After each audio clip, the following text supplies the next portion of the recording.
Indonesia punya nama. Saya Syafira, saat ini sedang berada di SKT BL 53.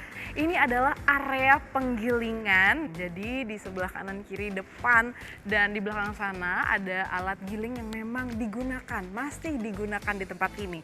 Tapi sejarahnya, tempat inilah yang menjadi cikal bakal PB Jarum yang kita kenal saat ini, yang mencetak atlet-atlet bulu tangkis kebanggaan Indonesia.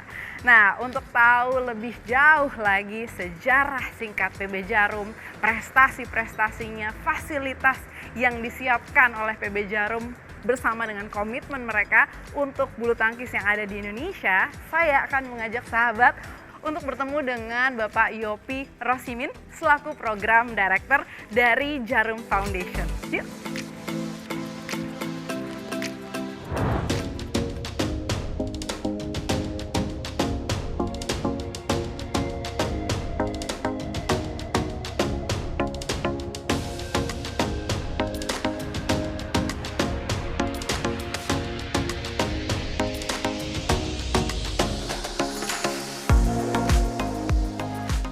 Halo Pak. Ya. Apa kabar? Saya Syafira.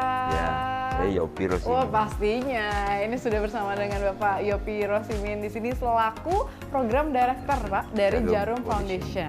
Pak, kalau ngomongin tentang PB Jarum ini kan komitmennya luar biasa sekali. Sudah dari zaman dulu kala bahkan gitu ya, mencetak atlet-atlet bulu tangkis yang akhirnya berhasil menjuarai berbagai macam kejuaraan internasional gitu. Seolah memang PB Jarum ini menjadi rumah bagi calon-calon atlet bulu tangkis Indonesia. Nah, tapi mungkin generasi sekarang belum tahu banyak Pak tentang sejarahnya dari PB Jarum. Pasti kayaknya kalau Pak Yopi mau bercerita sama kita semuanya di sini. Jadi PB Jarum itu lahir sejak tahun 69, 28 April tahun 1969. Rencananya nggak akan sampai di sini nih. Rencananya dulu itu sederhana sekali, hanya untuk olahraga rekreasi buat para karyawan. Oh gitu, awalnya? Awalnya nggak ada pemikiran untuk jadi membina atlet sedemikian dalam. Awalnya itu. Kemudian di tahun 70, ownernya PT Jarum, Pak Robert Budiartono itu melihat satu sosok, Lim Swee King. Saya nonton filmnya Ya. Pak. Pada saat itu umurnya masih 14 Melihat sosok itu, Pak Robert Budiartono itu langsung kesengsem. Ini calon juara dunia. Padahal masih kecil waktu itu. Jadi masih belum ada yang bisa ngira dia. Waktu itu kan Indonesia masih ada Rudi Hartono, Christian dan sebagainya. Ini ada satu sosok namanya Lim Swee King. Kebetulan kelahiran Kudus, asli Kudus. Itu akhirnya kita serius mulai membina atlet untuk prestasi. Dulunya kan rekreasi nih, buat karyawan cari keringat. Sekarang murni untuk itu. Terus dibina. Perlu waktu sekitar 4-5 tahun sampai Lim Swee King itu menjadi juara nasional Indonesia. Wow. Di umur yang masih umur 17-18. 17, oke. Kemudian Lim Swee King ke pelatnas. Nah, kita mulai lebih serius lagi. Bagaimana caranya agar muncul kadernya lebih lanjut. Lim Swee King yang lain. Terus berjalan terus. Sampai nanti lahirnya banyak penerus Lim Swee King kayak Haryanto Arbi, Alan Budi Kusuma, Ardi BW, dan masih banyak lagi serial yang sudah sampai akhirnya kita sampai ke detik ini kita dapat apa namanya teknokrat baru, anaknya Robert Budi Hartono, namanya Pak Victor. Nah, ini mau membangun bulu tangkis yang lebih modern. Nah, terinspirasi dari kekalahan kita di Thomas Cup tahun 2004 di Istora. Pada saat itu beliau melihat dengan mata kepala sendiri, kalah rasanya nyesek katanya. Akhirnya bangun GOR ini. Nah, tapi Pak, kalau kita kembali berbicara tentang GOR ini sendiri gitu dan PB Jarum ini sendiri, apakah dari awal bentuknya sudah seperti ini? Enggak, dulu masih tradisional. Dulu GOR pertama kita itu ada di Pitingan Lama. Tapi di Kudus juga? Di Kudus. Oke. Dulu bekas, bukan bekas. Kalau siang dipakai untuk produksi rokok, Oh gitu. kalau sore kita nyingkirin itunya, alat-alat produksi ke sebelah. Nanti ada lapangan. Lapangannya masih berbentuk semen waktu itu. Oh, Belum iya. seperti sekarang pakainya karpet. Belum. Lapangannya ada 3. Kemudian kalau kita main masih berbau aroma tembakau. Tembakau. Akhirnya di tahun 80 kita bikin GOR lagi namanya GOR Kaliputu. Sampai sekarang pun masih dipakai. Ada 11 lapangan dan itu sudah murni untuk bulu tangkis. Nah, apa sih sebenarnya Pak yang menjadi program unggulan atau yang dihadirkan sama PB Jarum ini sampai akhirnya tetap dicintai dan menjadi nomor 1 bahkan saat ini gitu di dunia? Salah satunya yang paling ditunggu-tunggu oleh atlet-atlet itu adalah beasiswa kita. Beasiswa kita itu all out semuanya, dari mulai latihan, dari mulai asrama, dari mulai dikirim ke turnamen dalam negeri, luar negeri. Kalau juara di event tertentu ada iming-iming bonus. Itu yang mungkin membuat kita menjadi top of mind bulu tangkis. Kalau ngomong bulu tangkis, ya tidak lepas dari PB Jarum. Betul. Itu yang mungkin menjadi. Terus kita juga punya program audisi sudah menginjak tahun 12 tahun ya, era modern itu. Dulunya kan tradisional.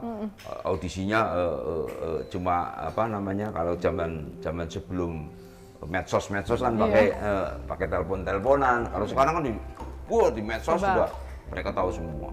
Dan yang menarik juga adalah PB Jarum ini konsisten memberangkatkan atlet-atlet khususnya junior ya Pak di turnamen-turnamen internasional. Nah, itu seperti apa nih Pak? Ya, yang pertama kita mau menjawab tantangan publik bahwa tunggal putri kita itu masih belum tunggal putranya sudah mulai bangkit. Tunggal putrinya kita tertantang. Makanya kemarin kita selalu mau mengarahkan atau membuka jalan menuju elit dunia. Jadi pemain-pemain junior kita walaupun usianya masih 15, masih 16, kita ikut turnamen di luar negeri. Turnamennya turnamen dewasa. Nggak apa-apa, kalah nggak apa-apa. Nah, kita tarung terus pokoknya. Jadi kasih kesempatan agar mereka bisa menunjukkan kemampuan terbaiknya. Dan kalau pada saat kita ngasih tahu ke atletnya, kita akan kirim, mereka langsung bodoh. Oh gitu Pak. Itu kan yang ditunggu-tunggu. Iya. Kapan lagi? Itu barang langka sekali. Wow. Dan kita jauh-jauh hari sudah ngomong nanti akan ada pengiriman ke tur Eropa. Di saat pandemi lagi. Pada saat kita itu tinggi-tingginya. Betul. Kita tetap komit kirim tetap. Padahal Kudus waktu itu lagi tinggi sekali Mei Juni itu. Iya. Kita kirim. Akhirnya berhasil, salah satunya menjadi juara baru pertama kali dalam kurun waktu 10 tahun terakhir. Putri kita walaupun usia masih kecil tapi bisa ujung gigi.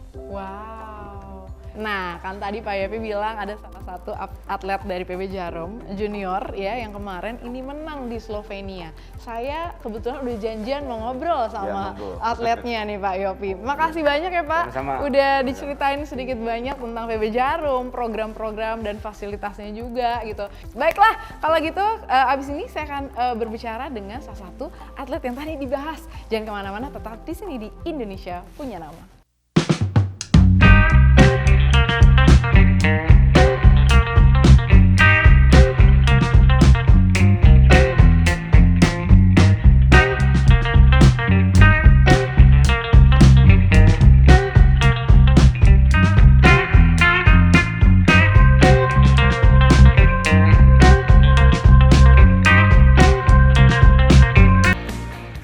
Hai Mutiara. Hai sahabat Indonesia punya nama. Saat ini saya udah bersama dengan Mutiara Ayu Puspitasari. Kemarin baru menang di Slovenia International Series di tahun 2021. Waduh, ini luar biasa banget. Aplaus buat Mutiara. Tapi sebelum ngobrol lebih banyak sama Mutiara, gimana berlatihnya dan sampai akhirnya menjadi seperti sekarang, ada pelatihnya juga nih di sini. Ada Mas Lukman. Ya. Mas Lukman, apa kabar Mas Lukman? Sehat? Alhamdulillah baik, sehat. Mas Lukman, kalau melatih anak-anak usia segini gitu, kan 15 tahun masih hitungannya remaja ya Mas betul, ya? Seperti apa sih mungkin porsi latihan atau mungkin ada perbedaan nih kalau anak usia 15 tahun kategori remaja atau yang sudah di atas dia atau di atas 17 tahun, di atas 19 tahun ada perbedaannya? Ya, jadi gini Mbak, untuk ngelatih yang usia remaja gini, apalagi masih 15 itu kita harus menanamkan karakternya dulu ya. Jadi kita bentuk karakternya dulu seperti apa. Disiplinnya harus kita bentuk. Jadi kalau udah karakternya udah kita bentuk kuat, nanti dia akan menjadi atlet yang benar-benar super tangguh. Menghadapi tekanan apapun dia akan bisa. Mantap gitu ibaratnya ya Mas ya. Nah itu kan dibentuk dari setiap harinya. Betul. Dari kedisiplinnya dia seperti apa. Nah, yang pasti dalam usia yang remaja itu kita harus karakternya harus kita tanamkan dulu. Oh, oke. Gitu, Mbak. Jadi memang di drill tuh dari fondasinya dulu, Mas iya. Lukman ya. Itu juga yang Mas Lukman terapkan kepada Mutiara. Betul. Nah, hampir semua semuanya kita gitu di ya? PB Jarum. Oh, oke. Bersama dengan atlet-atlet lainnya yang tergabung bersama dengan PB Jarum. Iya. Nah, kalau menurut Mas Lukman nih yang Iya. udah melatih Mutiara, karakternya Mutiara tuh kayak apa nih? Ya, dia anak yang sebenarnya yang cerdas ya. Dia cerdas di lapangan tuh cerdas. Dan dia mempunyai keinginan yang kuat. Dia mempunyai cita-cita jadi juara dunia. Dari juara olimpiade itu keinginan dia. Dia salah satu pemain yang cerdas di lapangan, dia berani. Mentalnya dia udah punya karakter sebenarnya. Karena luar biasa. Mas Lukman kalau latihan sama ya porsinya 3 jam pagi dan sore gitu? Iya, itu. Tapi kalau kita mau menghadapi turnamen jangka panjang gitu, kita biasa sehari bisa 3 kali. Oh, ada tambahan. Habis bangun subuh, setelah subuh kita latihan skill dulu, habis itu breakfast, habis breakfast kita latihan lagi 3 jam pagi, terus habis itu sore latihan lagi fisik gitu biasanya. Oke, wow, cukup cukup tangguh ya buat diterapkan kepada usia 15 tahun gitu. Jadi mikir dulu 15 tahun saya dilatih apa ya. Sekolah Mas Lukman, terima kasih banyak ya. Mbak. Mutiaranya tak pinjam dulu ya? Boleh Mbak, boleh silakan. Ya, mau ngajak-ngajak ngobrol sama Mutiara dulu. Makasih banyak Mas sama-sama. Lukman. Nah, Mutiara juga kemarin ini baru memenangkan Slovenia International Series dan menang di sana. Di saat semua orang berpikir itu kan situasi masih pandemi lagi tinggi-tingginya kan gitu. Gimana kamu membulatkan tekad untuk tanding dan menang? Kalau itu lebih ke Jarum kan udah biayain ya, udah totalitas ke saya, jadi udah jauh-jauh kayak nggak mau nyanyain kesempatan aja. Wow. Ibaratnya kayak mau mati di lapangan juga nggak apa-apa. Wah, kok kamu bisa sampai punya pikiran gitu sih Mutiara? Iya karena emang udah tekadnya emang udah kuat aja. Emang kamu udah secinta itu dan pengen banget menang dan akhirnya berhasil. Iya. Nah, Mutiara ini menarik banget deh dari perjalananmu juga. Aku pernah membaca kalau kamu kan bergabung bersama dengan PB Jarum ini mengikuti audisi umum ya. Sempat gagal di Kota Solo dan akhirnya kamu sempat nangis. Iya. Dan akhirnya di tahun yang sama Mutiara juga mencoba audisi umum PB Jarum kembali di Surabaya. Walaupun pada waktu itu nggak keluar sebagai pemenang ya Mutiara. Iya. Nggak keluar sebagai pemenang, tapi begitu diumumin lolos seleksi. Iya. Kenapa kamu sampai sekekeh itu ingin bergabung bersama dengan PB Jarum? Dulu sih pertamanya lihat di iklan ya, terus kan ngikutin bulu tangkis juga. Ternyata banyak atlet yang dari PB Jarum yang tembus ke arah dunia. Sewaktu nyoba di Solo begitu gagal, ngerasa kayak kurang puas gitu sama Kamu tuh katanya sampai minta diulang lagi ya game. Iya. Saya minta diulang lagi kan saya kira bisa, ternyata nggak bisa. Gimana kamu bilang sama ayahmu untuk minta diulang lagi? Iya. Terus akhirnya sama panitianya? Enggak, sama panitianya ya dibiarin aja. Terus akhirnya mau maksa orang tua buat nyoba ke Surabaya lagi. Dan akhirnya memang sebesar itu dukungan dari orang Iya. tua gitu sampai akhirnya ngikutin dan memang terbukti Mutiara bergabung bersama dengan PB Jarum. Iya. Sejak tahun 2016 Mutiara bergabung di sini 15 tahun Iya. di kategori remaja berarti ya? Remaja. Junior ya? Junior. Hitungannya junior, tapi kemarin kategorinya dewasa tuh Iya, ya, yang di dewasa. Slovenia. Kenapa bisa begitu? Karena memang itu international series pertandingannya kelasnya dewasa. Oh, oke. Emang kelasnya dewasa, bukan junior. Oke, dan ternyata kamu membuktikan bahwa di kelas senior aja kamu berhasil ya. Iya. Mutiara selama berapa tahun nih berarti? 5 tahun. 5 tahun. 5 tahun bergabung bersama dengan PB Jarum gitu ya. Berlatih di sini, bertemu dengan para pelatih dan pastinya kamu bertemu dengan banyak legenda bulu tangkis Iya. Indonesia. Menurut kamu apa sih yang paling membahagiakan bergabung bersama dengan PB Jarum? Karena dari awal udah mimpi ya, jadi di sini rasanya tiap hari itu betah juga, udah dasarnya betah, terus temannya kan juga banyak, terus bisa ketemu legenda yang nggak susah, biasanya kan susah ditemuin, terus ini bisa gampang ketemu sana sih. Oke. Terus pertandingan juga nggak terbatas dan nggak ngeluarin biaya sama sekali. Nah, Iya. sebenarnya GOR ini ya, sahabat, ini luas banget. Nah, kalau tadi Mutiara sedikit banyak udah ngasihin ke kita, kalau kita keliling aja gimana? Iya, boleh. Kamu mau menjadi guide aku? Oke. Oke, baiklah. Kalau gitu kita akan keliling GOR ini, kita akan lihat nih fasilitas latihan di GOR PB Jarum Kudus ini seperti apa. Ya.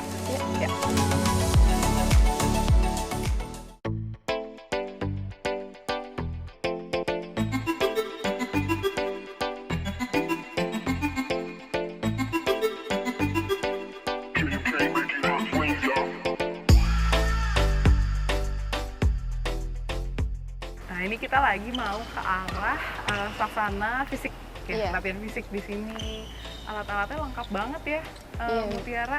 Nah, kalau tadi kan dijelasin kalau dalam sehari kan latihannya 2 kali, pagi dan sore, untuk latihan teknik. Iya. Nah, kalau latihan fisik berarti pembagiannya gimana? Apa dalam 3 jam itu? Enggak, kalau di pagi teknik, di sorenya fisik kayak gitu. Oh, oke. Atau bisa paginya yang fisik, sorenya teknik, tergantung jamnya. Oke. Nah, kalau dalam sekali latihan berapa lama durasinya? Kalau fisik bisa 1 sampai 2 jam sih.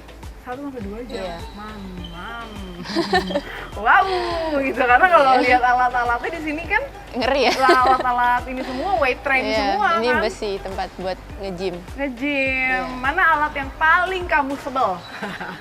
Paling sebel. Karena kan kalau latihan skill kan beda kan Iya. sama latihan fisik. Kalau latihan fisik tuh pasti ada latihan yang gitu. Itu sih di pojok. Apa coba? Itu kayak squat gitu. Oh, buat ini. Kalau nggak di sini juga power bisa. ya? Iya, buat paha. Iya. Itu kan pasti bebannya juga berat gitu. Kadang berat. Oke. Mutiara, kamu mimpinya apa sih? apa ya? Selama berlatih gitu, misalnya untuk pertandingan berikutnya. Ya pastinya kalau maunya udah latihan keras, kalau tiap pertandingan pasti harus ada hasil ya. Nggak mau latihannya sia-sia gitu sih. Dan menang juga jadi Iya. salah satu target dan tujuannya. Mantap ya. Nah, kalau tadi kita sudah diajak berkeliling di GOR sampai tempat latihan fisiknya juga. Nah, selain fasilitas yang memang disupport sama PB Jarum untuk latihan sehari-hari, tapi juga pastinya didukung oleh fasilitas asrama yang nggak setengah-setengah juga Iya, gitu kan. betul. Nah, kita boleh lihat asramanya nggak? Ya udah, kalau gitu sahabat, jangan kemana-mana, tetap di sini di Indonesia Punya Nama. Yuk.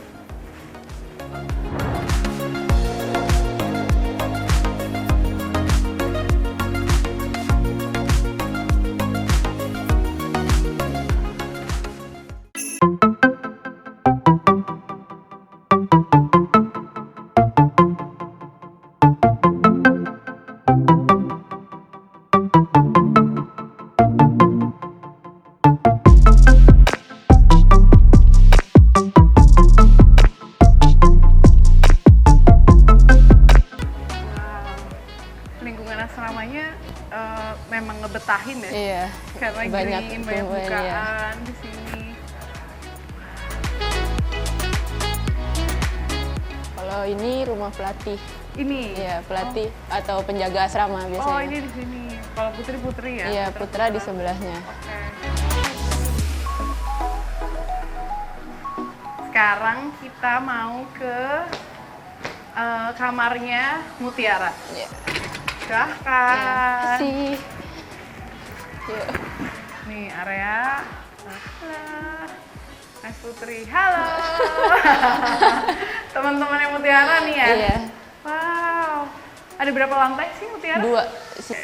Ini 2 lantai. Iya, 2 Semuanya lantai. full, Oh, enggak sih, di sebelah sana ada beberapa kamar kosong. Oh, oke. Oke, ini adalah kamarmu. Iya. 105. Ya, ini juga kosong kamar. Jadi kamu di sini kan? Iya. Tadinya kan? Iya, enggak. Oke, sebelum kita masuk ya, ini moment of truth, kita akan lihat nih Mutiara kamar di asrama yang ada di PB Jarum ini. Iya. Oke. Ada temennya kah? Kamu Enggak, satu kamar berapa orang? temannya lagi makan Oh, berdua. kamu, satu kamar Berdua, iya. Oh, hai. Silakan. Waalaikumsalam. Oh, ini Mutiara sekamar berdua ya? Iya. Oke, jadi memang ini layaknya kamar Iya. remaja putri. Banyak perintilannya, Iya. banyak perintilannya.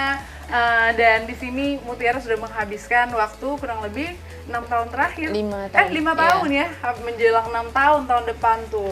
Nah, ini juga masih ada koper. Ini karena baru pulang ya? Baru pulang kemarin dari Yuzu, Iya, Magelang. dari Yuzu Iya. dan dari Magelang kemarin. Terus di sini juga ada meja belajar karena Iya. Mutiara juga masih sekolah. Kamu kelas Kelas 1 SMA satu SMA di SMA Kanisius. Oh, SMA Kanisius, yes, betul. Dan ini kamar tempat tidur. Kamu yang mana? Ungu apa yang pink? Yang ungu. Oh, kamu yang ungu. Kalau kayak gini Mutiara di di dalam kamar. Pemilihan warna gitu. Kan kadang-kadang kalau kamar perempuan di kamar sendiri kan suka dikasih ornamen, stiker lah segala macam. Di sini boleh nggak? Kalau stiker tempelan-tempelan nggak boleh kecuali di kaca. Oh, kalau di kaca boleh. Iya. Kalau tiba-tiba diganti wallpapernya nggak Nggak boleh. boleh. Atau Karena kan- nempelin foto idola gitu Nggak boleh nggak? karena kan nanti ada pindahan kamar Iya, juga. bener juga. Kalau spray mah boleh ya, Boleh bebas lah. gonta-ganti Iya. semuanya. Oke, nah di sini kan di sini kita lihat nih, ini tempat tidurnya Mutiara nih ya, sahabat. Ada boneka segala macam. Itu boneka panda. Emang kamu suka panda atau itu Iya. hadiah? Suka panda, Emang suka panda. Ya ampun. Itu adalah foto waktu. Waktu Kemenangan itu 2019 di Purwokerto, Sirnas. Wow. Kalau misalnya sujud syukur kayak gitu Iya. tuh biasanya apa sih yang kamu ucapkan? Masih inget nggak waktu itu? Alhamdulillah aja sih waktu itu. Bersyukur Iya. aja ya. Sempet ngerasa kayak, bingung nggak sih? Iya, karena itu enggak sih, itu emang beneran seneng. Karena itu pertandingan kan yang ikut juga banyak. Jadi bener bisa menang tuh senang gitu. Wow. Mutiara, kamu kan masih remaja banget ya gitu, Iya. dan mulainya juga masih kecil banget gitu.